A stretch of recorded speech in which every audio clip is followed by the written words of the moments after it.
আসসালামু আলাইকুম। Randomly everything এর পক্ষ থেকে আপনাদের শুভেচ্ছা ও অভিনন্দন। আজকে আপনাদের দেখাবো কিভাবে ভুঁড়ি খুব সহজে পরিষ্কার করে রান্না করা যায়। ভুঁড়িটা হলো গরুর, এটাকে অনেকে বট বলে থাকে, কিন্তু আমাদের ভাষায় ভুঁড়ি বলি।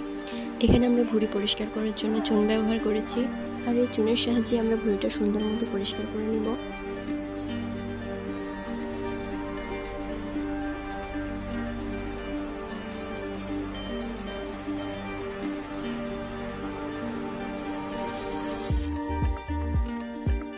চুন লাগানো শেষ, এবার একটি চামচের সাহায্যে আমরা ময়লাটা উঠিয়ে নেব।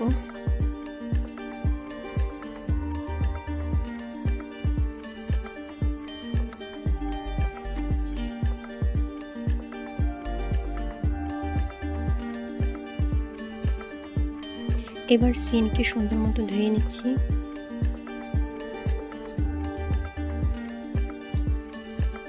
একটি পাটকাঠির সাহায্যে ভুঁড়িটা উল্টে ভেতরের ময়লাগুলো পরিষ্কার করে নেব।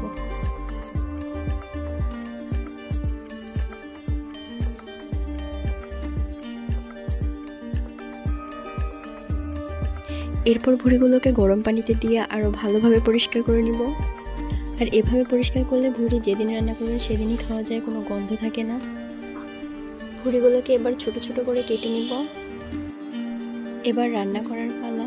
কড়াইতে তেল দিয়ে দিব। তেল গরম হয়ে গেলে কিছু পেঁয়াজ কুচি দিয়ে দিব। পেঁয়াজটা লাল হওয়া পর্যন্ত অপেক্ষা করব। এবার ভুঁড়িটা দিয়ে দিব। পেঁয়াজ আর ভুঁড়ি কিছুক্ষণ ভেজে নেব। ভাজা হয়ে গেলে এবার একে একে সকল মশলা দিয়ে দিব। প্রথমে দিয়ে দিব পরিমাণ মতো জিরা ও রসুন বাটা, 2 চামচ ঝালের গুঁড়ো, 2 চামচ হলুদের গুঁড়ো, পরিমাণ মতো লবণ।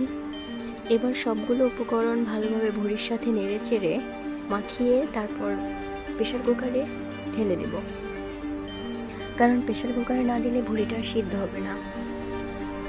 পরিমাণ মতো পানি দিব।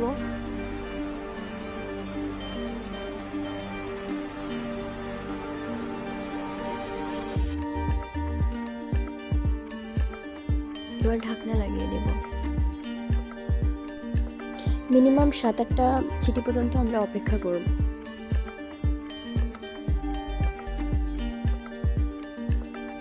এবার আলুর সাথে মিক্স করার জন্য আমরা আবার ভুঁড়িটা প্রেসার কুকার থেকে কড়াইতে দিয়ে দিব। আলুটা দেওয়ার পরে সুন্দর মতো নেড়ে চেড়ে নিব। আমাদের ভুঁড়ি রান্না প্রায় শেষ। এভাবে আপনারাও ট্রাই করে দেখতে পারেন।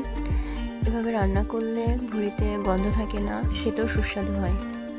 এবার একটু পানি দিয়ে ঢেকে চুলায় বসিয়ে রেখে নামিয়ে নেব।